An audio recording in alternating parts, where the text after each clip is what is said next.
ओम शांति। सुनते हैं 7 Feb 76 part 2 के अव्यक्त बाप दादा के मधुर महावाक्य। आज की अव्यक्त वाणी में महारथी की महान स्थिति की विशेष निशानी क्या है। साथ साथ बाबा ने विकराल परिस्थिति छोटी कब लगेगी और बाबा ने महारथी की निशानी क्या है और बाबा ने नज़र से निहाल करने की सर्विस के 3 रूप कौन से बताए। तो सुनते हैं बाबा की मुरली 7 फरवरी 76 की। महारथी की नथिंग न्यू की स्थिति और व्यर्थ के खाते की समाप्ति पार्ट 2। बाप दादा की सहयोगिनी अथक सेवाधारी विश्व कल्याणी दीदी जी से मुलाकात करते हुए शिव बाबा बोले, महारथियों की महान स्थिति की विशेष निशानी जिससे स्पष्ट हो जाए कि महारथीपन का पुरुषार्थ है वह क्या होगी। एक तो महान पुरुषार्थी अर्थात महारथी जो भी दृश्य देखेंगे वह समझेंगे ड्रामा प्लान अनुसार अनेक बार का अब फिर से रिपीट हो रहा है। वह नथिंग न्यू लगेगा, कोई नई बात अनुभव नहीं होगी जिसमें क्यों और क्या का क्वेश्चन उठे।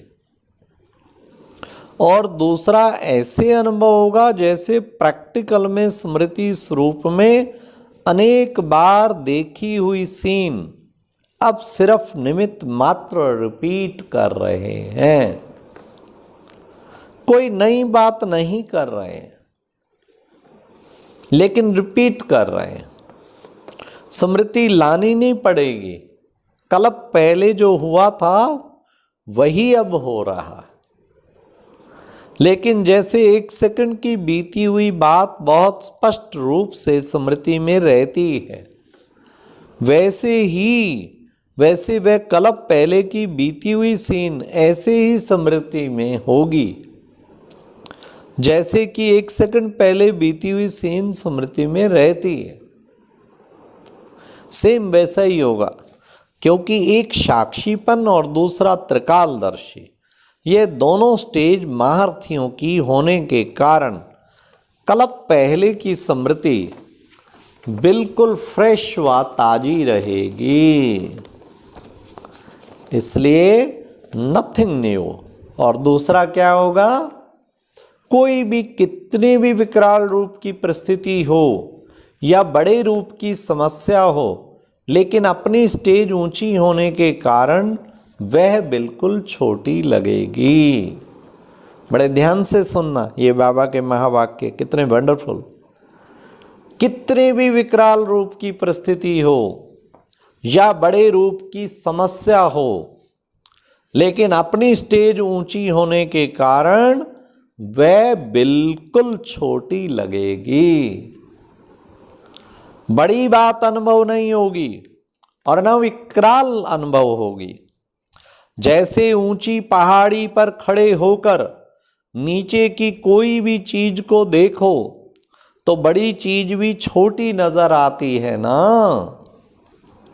बड़े से बड़ा कारखाना भी एक मॉडल रूप सा दिखाई पड़ता है। इसी रीति महारथी के महान पुरुषार्थ के सामने उसे कोई भी बड़ी बात बड़ी अनुभव नहीं होगी। फ्लाइट से ऊपर से देखो कैसे छोटे नज़र आते हैं, जैसे कोई माचिस की डिब्बियाँ हो। बड़े बड़े कई मंजिल भवन भी माचिस की डिब्बी जैसे लगते हैं। तो बाबा कहते इसी रीति महारथी के महान पुरुषार्थ के सामने उसे कोई भी बड़ी बात बड़ी अनुभव नहीं होगी। तो महावीर अर्थात महारथी के महान पुरुषार्थ की 2 निशानियां हैं जिसको दूसरे शब्दों में कहा जाता सूली कांटा अनुभव होगी। ऐसे महावीर के मुख से जो होने वाली रिजल्ट होगी, अर्थात जो होनी होगी, सदैव वही शब्द मुख से निकलेंगे, तो भावी बनी हुई होगी। इसको ही सिद्धि स्वरूप कहा जाता है। जो बोल निकलेगा, जो कर्म होगा, वे सिद्ध होने वाले होंगे, व्यर्थ नहीं होंगे। महारथी की निशानी है, विकर्मों का खाता तो समाप्त होता ही है, लेकिन व्यर्थ का खाता भी समाप्त। मास्टर सर्वशक्तिवान है ना, मास्टर सर्वशक्तिवान की स्टेज का प्रैक्टिकल स्वरूप विकर्मों के खाते के साथ साथ व्यर्थ का खाता भी समाप्त होगा। यह है महारथियों के पुरुषार्थ की निशानी। बाबा ने कितनी सुंदर बात बताई। हाँ, दो खाते जिनको महारथियों का विशेष ये निशानी होगी उनके पुरुषार्थ की, उनके दो खाते तो बिल्कुल ही खत्म होंगे। कौन कौन से? विकर्मों के खाता, एक तो विकर्मों का खाता अर्थात विकारी संकल्पों के अधीन जो कर्म होते उसका खाता तो बिल्कुल ही समाप्त, और साथ साथ बाबा ने कहा व्यर्थ का खाता, फिर वो तो हर एक नंबर वार है, व्यर्थ वाला तो थोड़ा ना थोड़ा हर एक का चलता ही है। तो बाबा ने कहा ये दोनों ही खाते समाप्त होंगे। यह है विकर्मों के खाते के साथ साथ व्यर्थ का खाता भी समाप्त होगा। यह है पुरुषार्थियों के पुरुषार्थ की निशानी। अब और सुनिए, बड़ी सुंदर बात बाबा सुना रहे हैं। नजर से निहाल करने की सर्विस शुरू की है। अब सुनो, तीन प्रकार के नजर से निहाल करने वाले, एक है महादानी और दूसरे हैं वरदानी और तीसरे हैं विश्व कल्याणी। तो ये तीनों ही विशेषताएं एक ही में हैं, या कोई विशेषता किसी में है और कोई किसी में है। किसी का वरदानी रूप का पूजन है तो किसी का विश्व कल्याणकारी के रूप में पूजन है। पूजन में अथवा गायन में फर्क क्यों है? होंगे तीनों ही, लेकिन परसेंटेज में फर्क होगा। कोई में कमी किस बात की, अन्य कोई में किसी बात की परसेंटेज कम अथवा ज्यादा होगी। एक है कर्मों की गति और दूसरी है प्रारब्ध की गति, और तीसरी फिर है गायन और पूजन की गति। पहले तीन स्टेज बताई, महादानी, वरदानी, विश्व कल्याणी। अब बाबा ने ये फिर तीन बातें बताई, एक है कर्मों की गति और दूसरी है प्रारब्ध की गति और तीसरी फिर है गायन और पूजने की गति, पूजन की गति। जैसे कर्मों की गति गुह्य है वैसे इन दोनों की गति भी गुह्य है। प्रारब्ध का भी साक्षात्कार प्रैक्टिकल में अभी होना तो है ना। कौन क्या बनेगा और क्यों बनेगा, किस आधार से बनेगा, यह सब स्पष्ट होगा।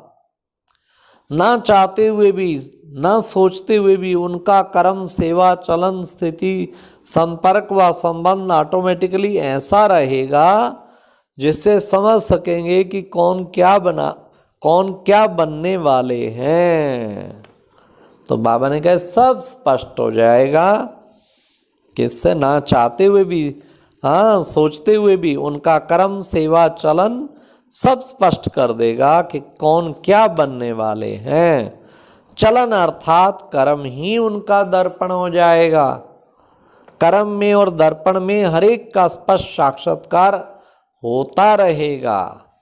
अच्छा, ओम शांति। तो आज प्यारे बाबा ने कितनी सुंदर बात बताई कि हमेशा याद रखो, अनेक बार देखी हुई सीन अब सिर्फ निमित्त मात्र रिपीट कर रहे हैं, कोई नई बात नहीं कर रहे। जिसे बाबा कहते थे बच्चे नथिंग न्यू, ये सदा बुद्धि में रखो।